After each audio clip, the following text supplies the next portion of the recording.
Hello and welcome to Clueless in the Caravan 2021. I'm Kev. I'm Peter. And I'm George. And we're delighted to be here on our fourth attempt to get out this year. What's the date? It's Father's Day today, so that's the... 21st of June? Is it? Yeah. Well, Prime Day is the 21st, isn't it? It's Prime Day then. No, it isn't. It is. It's the 20th. Oh yeah. It's the 20th. So we have, as you'll see, George has grown, because obviously we are feeding him sufficiently. He's taller than me now. Who isn't? Go on. So this is our, as I said, our fourth attempt to get out this year. So this is not going to be a moan fest, I promise, because that would be really boring. But to sort of summarise the situation so far, I thought I'd been clever and booked some trips early on, ahead of the rush, before Boris had announced his roadmap. And it turned out what I wasn't accounting for was falling down a grass bank in Gurnard. She pushed him. White. Yeah, well, there are witnesses that suggest... Well, that basically everyone there actually is a witness, and they would say that you pushed him. There was one other person there. No, it was me. Okay, there were two other people there. And me. So it's three people. Rancher wasn't there. He was. So I sprained my ankle, which meant that going out 2 days later was not practical. And then, that was the Easter holidays. Was it? Wasn't it? It was the end of the Easter holidays when they'd loosened up on the 12th of April. it was as soon as we could get out. And then 2 weeks later, we went to... The weather was diabolical, which is a bit of a theme. Weather was diabolical. Absolutely chucking it down, and we spent 45 minutes. What's the last thing you do? Well, almost the last thing you do before you, having packed a caravan in the pouring rain, what's the last thing you do? Connect the lights. That is not a good time. Not a good time to find out the lights don't work. So 45 minutes in the absolutely pouring rain. We were soaked through. We had to get completely changed afterwards. And the lights didn't work. And that was our first clue. That was our first clue that the car wasn't on its top. Yeah, well, I thought I'd spent some time putting some new 12-volt sockets in the caravan so we can power the Wi-Fi. We've got 4 charging sockets for mobiles and such like. And I thought I'd messed something up and caused a short circuit or something, but no, it wasn't. And after a lot of messing around, which we won't bore you with, what it turned out to be was one of the 2 relays for the power on the car had corroded completely over winter, where we'd left it on the drive, which is lesson number 1 for 2021, is don't leave a diesel car facing up a slope into the wind for 6 months during lockdown and then expect it to work perfectly later. It had corroded. The mechanic that did it said that also it hadn't been placed high enough up inside the car. So that got sorted, which was all good. We then went to Cornwall in the car, which not is in a caravan, which we will get into more detail in a bit. And this is our 4th one. Hang on, no, hold on. One. No, we did get to have a couple of nights in the caravan. What was the weather like? Oh, was it raining? I think it was raining. I think it's safe to say there was probably raining if we were outside. Yeah. We decided to just have a couple of nights at Startergate Farm, where we store our caravan, which has moved into a different field to where we stayed last summer. But it rained the entire time, and it wasn't just raining; it was hammering it down. And but we didn't sleep. The advantage of Startergate is that we could get to it without actually going on a road. Yes, that's so we why were safe. Did that. The downside is that if you're in their storage and trying to get in, you've got to reverse. Basically, you've got to mess around both going into it and out of it, because it's too sharp a turn either way. If you're coming there as a visitor from elsewhere, and it's a very nice little 5-pitch site on a field, you just drive straight in. But if you're coming from the storage yard, it's a hairpin bend basically. And they had some shenanigans. sort of party going on in the Yes. next field that kept us awake. They played the exact same song. Yeah, it was the thump, over thump, and thump, over. thump, thump type stuff, wasn't it? Yeah, it's the exact same type of song. It was just the every single second with the bass. It was- so we it decided was to so- make our own music. It was so wet that it took us a week to get the. I mean, well, I should have come out earlier, but the steel poles have got some rust on them now on the awning, and it took us ages to dry it out. And it stunk to begin with, although it's all right now. As you can hear, It's just started raining again. Just as we're about to pack up. so on our first successful proper trip was here to Morn Hill, where conveniently enough, the beautiful weather we've had for weeks decided to stop. It's not going to be well. It is a bit of a moan fest, really, isn't it? But we got wet setting up. We got here, and it's been okay since then. Although it is just beginning to turn again. It's been mostly dry, and it's been dry at night. So actually, did you sleep all right last night? Yeah. Yeah. So we've slept really well the last couple of Yeah. nights. I think I've just had the best 2 nights sleep I've ever had in the caravan and it didn't rain at night, but it has rained It during did the rain day. a bit at night, actually. Did it rain a bit? Yeah. And this is our first trip, first time we've been on the top part of Morn Hill site, because the site's in 2 halves, and we were so late by the time we got here on Friday that there were only a couple of spaces left. Yeah. And this was a great space actually, as it turned out, but we'd gone onto the bottom side because we prefer it down there because the pitches are bigger. But yeah, it's been a nice pitch. It's also been our first trip with the new car, Yeah, the Kia I'm sure. Sportage. There's a story behind that. There is a story. We'll get into that now or later. Well, Because I'd like to tell that story. having said that's 4 attempts, 1 success. No, yeah, 4 Yeah, 1 4 attempts, successful. 1 successful. We took most years we go every year when we can we go at Whitsun with my mum to a cottage Yeah. as a family thing so we can spend time Oh, together. yes. So we went to a place called Gunny's Lake in Cornwall. Never go there, it's cursed. A trip that had been cancelled twice because of lockdown, essentially. Already booked. Last May and last October we had to cancel, didn't we? Yes. But we'd had the car had been serviced, it had been fixed. What could possibly go wrong? So now Little the did we the know. point of this next rant I'd like to do the rest. is more about what we learned from the experience and what we will do better next time, as well as our opinions on the way that we were treated by Green Flag. So if Yes. this does just sound like a complete moan fest, bear with us because at the end, hopefully it won't feel like You know, it was that. we might just That's the plan put anyway. the timestamp here to skip over this part. To Yeah. the Well, this next is part good of the because video. this is the sort of stuff I'd like to have known before I towed a caravan. Yes. Yeah. A On car that with a caravan on policy. the back. Yes, because there were a couple of things that happened during our rescue by Green Flag that Yeah. we were not expecting and we didn't know Yes, about. stand by for something you may well not quite believe. Yes. Okay, so Okay. that's called clickbait or link or something about Oh it. yeah, watch here to Keep find listening. out. Yeah.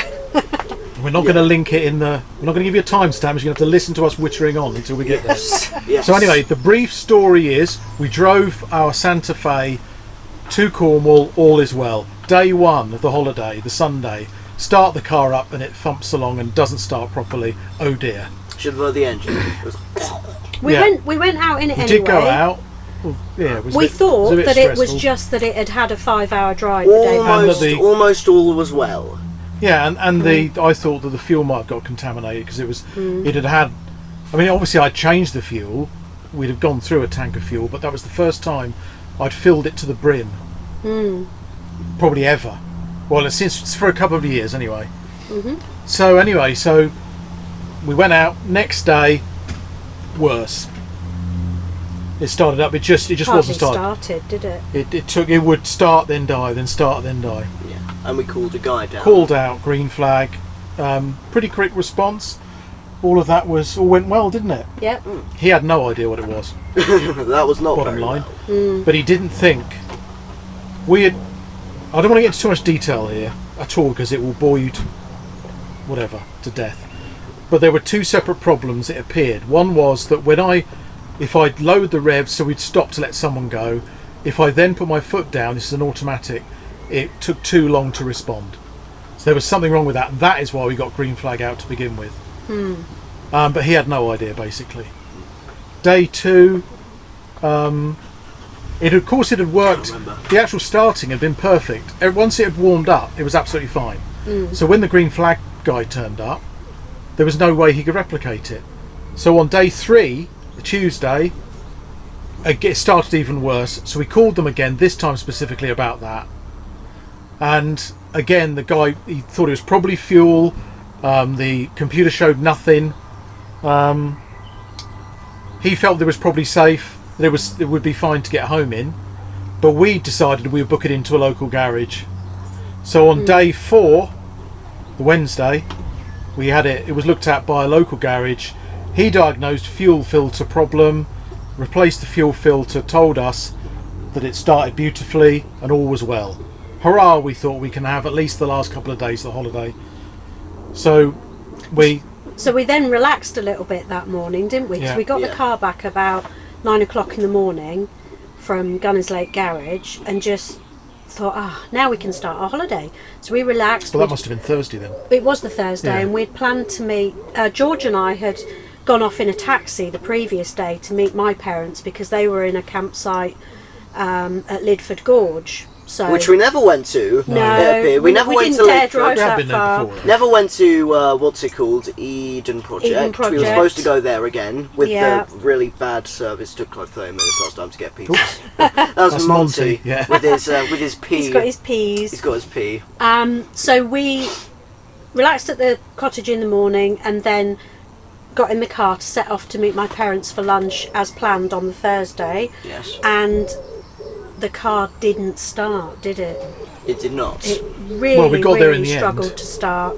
So that morning it had started okay at the garage, but a couple of hours later the problem was back in full glory. So I decided that on the basis that the car was fine once it had started, we decided to pack up and go home, because if we'd left it till Saturday, we'd have been and couldn't start it. What were we supposed to do? We were supposed to be out of the cottage by 10. So we drove home, got halfway.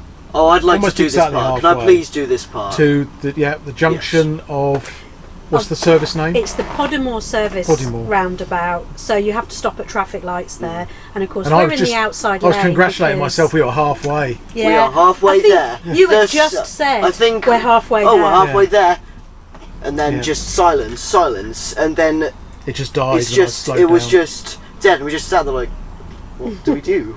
There's nothing to do. It would sort of start and putter along, but as Yeah. soon as you tried to move it, it just died. Yeah. So then a series of unfortunate events unravelled, and it all started with, we got out naturally. We got out of the car and went to stand in the little grass bit. Luckily, there was a little grassy bit nearby which we could get to relatively easily. So we stood there for maybe like 15 minutes. Not that much. No, 10 minutes, 10 I minutes. reckon. We had Came pretty really good. fast. We had pretty good service from AA. Green flag. Green flag. We had pretty good. He got it pretty quick. Then he attached us with a little elastic thing and towed us to the nearest gas station, which was only a little bit away. The strap broke. Yeah, the strap. We did. As We being- did drive over the strap, and it broke. And I think it broke and then went round the wheel. I don't think we drove It's over really it. hard work because you've got no power. And you've got to, because the power steering doesn't work. Yeah. The brakes don't work properly, and he basically said, "Whatever you do, don't go into the back of me." And you got no brakes. Yeah. So I'm having but we got there in the end. He reattached us. We went to the garage, to the Service station. Service station. Yeah. There was a Burger King. There was a little fuel place with really bad packets of crisps, which most of the crisp packets were filled with air. To be honest, that was disappointing. So we just had to sit there, just alone. Well, Waiting. what happened was Waiting. the mechanic had a look at it, plugged in the computer. He said, actually, the car thinks it's fine. It thinks that the fuel is fine, and that accounted for the stink coming out of the back of it. It thought It was fuel not was fine. flowing perfectly, but It it was wasn't not being fine. combusted. So he then said, well, I'll call in a recovery, which we then discovered that they'd done in relay. So you don't just get recovered to home, you get recovered to the next service station. So this was the first and then the piece next of one, and then the first next one. unfortunate This is the first event. bit The first unfortunate surprising event. news. Yes. Yeah. So we had a plan. We were going to call my aunt to come pick up 2 hours to pick us up at the service station. Pick me and my nan up and the dogs up because 2 people had to stay with the car. So, But why? Ah, did, but what yeah, about but the what dog was thing? the key piece Ah, of yes, information that prompted so us to here's- do that? here's the second thing. This Here's is the second thing. seriously infuriating. This is very unfortunate event. So the truck did not allow dogs in it unless, if you can believe it, if you wanted to take the dogs, they'd have to go in the car while it was on the truck bed On their own. on their own, which is utter just nonsense. Insane. Not going to I tell happen. you what. So we had to call our aunt, my aunt. So she had to do a 180-mile round trip. Yeah, she had to do a 180-mile round trip. Very nice of her. She brought a tiny chihuahua with her, named Tank. He's absolutely tiny, and he looks like a bat. So these 2 had to wait 5 hours. 5 hours. Wasn't It, quite. it was probably approaching that. Well, he So- had us. We were in the service station by certainly before 6 o'clock. Yeah, I think it was definitely about before half 6 5. o'clock, yeah. And he said to me, "I've called it in. If you haven't heard anything within half an hour, give them a call." So of course, you'll never guess, but we never heard anything within half an hour. You would not guess I think it, we would waited you? an hour You before really we phoned wouldn't. them because we knew they were busy. So So we just had to sit in Peter the then car. rang, and this is the tip: is you've just got to keep on them Hmm. because you tell the story. We had actually been forgotten, hadn't we? Yeah. Although he had made a phone was call and acknowledged later. said they need a recovery truck had not been booked. And the funny thing was that there were 3 Rivermead recovery trucks in Podymore service station while we were waiting, Yeah. weren't there? But none of them had been contacted to come and rescue us. Could have all happened really quickly and smoothly. So But it you didn't. rang. That been the But case. of So course you it rang didn't. Green Flag, Hmm. and 2 people promised to ring you back and didn't. Hmm. And now this is the thing. Now the end of the story is we all got back. It took over 9 hours, but we got back. So this is not. We're not pretending that we didn't have an accident or anything like that. We're all fine. Yeah. But if you've been in that situation, you know it's stressful, particularly if you've got someone with you, like my mum, who we wanted to make sure wasn't uncomfortable. And so we had to. We were actually forced to go into Burger King to get To sit down. to let her sit down. So might So- get some food. So the only way that Peter was able to get anyone to listen was by refusing to be called back. But you said you would I wait hung until up. they. In the end, I think it was after you guys had all left with Auntie Karen. Yeah, and then you had to. I just had to wait. stay on the phone while Green Flag contacted Rivermead, and then I was still on hold because otherwise I wouldn't have got a call back. And that was our primary worry with Green Flag, was That they the terrible. lack of communication. And yeah. Yeah. I don't know about these 2, but I was worried about him because Monty, he's not good with cars. He doesn't like cars very much. Apart from our car, he's okay with our car. 5 minutes. But I think he was just too tired to notice there was in fact a different car that he was getting into. Or that Yeah, there was they a were chihuahua exhausted. in there. Yeah. I was really Yeah, worried. he never noticed. He didn't even He notice. didn't notice Tank was And there. of course, yeah. Dizzy's fine. She's just. Chill. She's just a chill. But we did relax a little bit He went to after sleep once he did. our precious people and animals had been dispatched safely. We relaxed a little bit, didn't we? And we waited another probably 2 hours And then for I the got a phone recovery call. truck. Yeah, but then I got in between. I got a phone call from Green yeah. Flag. This was the only I think it's probably the only unsolicited phone call, and it was from someone there apologising, basically that they'd forgotten us. And what she did, in looking back on it, I now know that what had happened was Rivermead said there's just no way we can take you. All we can do is put the car into storage, secure storage overnight, and then Green Flag were left with the problem how to get Peter and I and the luggage we had taken out home. So in fact they booked a taxi. They ended up doing a 90-mile taxi ride, which was from our perspective lovely. It was probably the easiest way Yeah. to get back.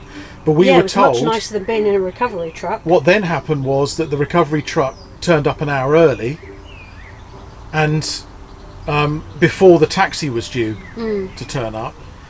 And so we removed the things that we were told, this is important, we were told specifically, your car will follow you tomorrow. That was a specific promise. And you'd never guess, you would never guess what happens next. So we didn't get it. We didn't get the car until flipping. We never got it. We never got it. So we back. took out the things that were most essential that we would need the following day. So we took out the most valuable stuff, My guitar, basically. computer stuff, that sort of thing, My guitar. and allowed it to be loaded onto, and then sat in the service station with our stuff around us, waiting for the taxi. Like homeless people. But up until this point, if you were to ask me how I felt about Green Flag, I'd have said up until this point, aside from the issue of the dogs, which actually, in my opinion, is an issue for the caravan. It's our Caravan and Motorhome Club membership. They know that probably a majority of caravanners have dogs.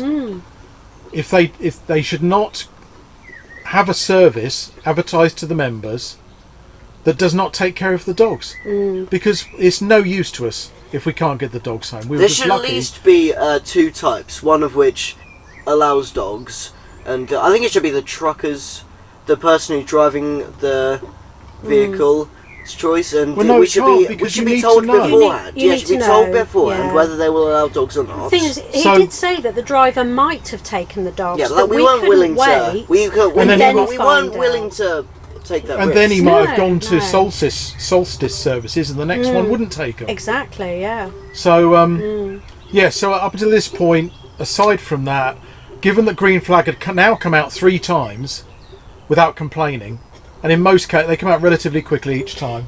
That was all, and now they'd arranged a taxi for us. They were probably just about on the positive side of the ledger at that you didn't have to pay for the taxi? No.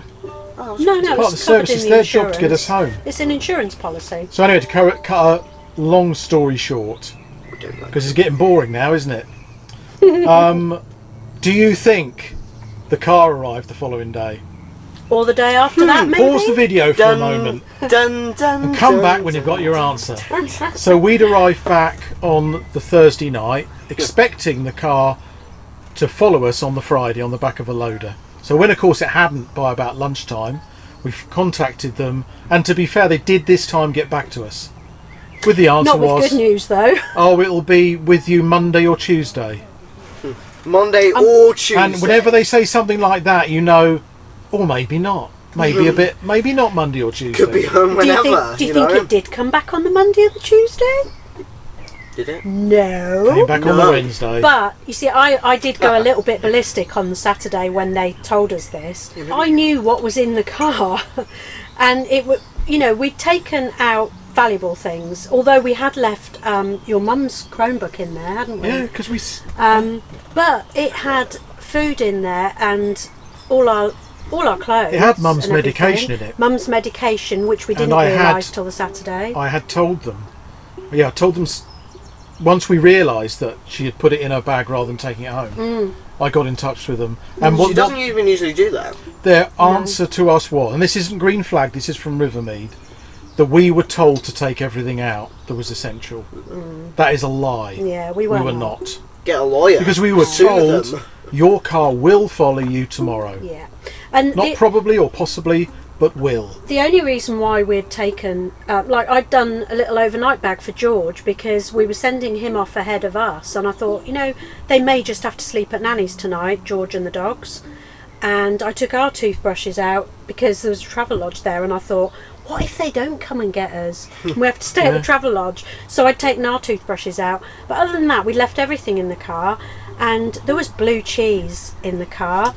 And there was sausages in the car, which, had we made our journey home in the correct amount of time, they would have been fine in the cool bag. But as each day passed, and it was really hot over that weekend, wasn't it? Yeah. And the subsequent days. At least the weather was nice. The one time the weather is nice. Yeah. We didn't have a car to go anywhere. If we were stuck in the service station, tipping it down, that would have made it. That would have been just the cherry on top of the mountain of just horrible events. Yeah. So, anyway, 5 days. in between times, and this is a tip which hopefully will be helpful. Tip one, chase them up. Chase them up.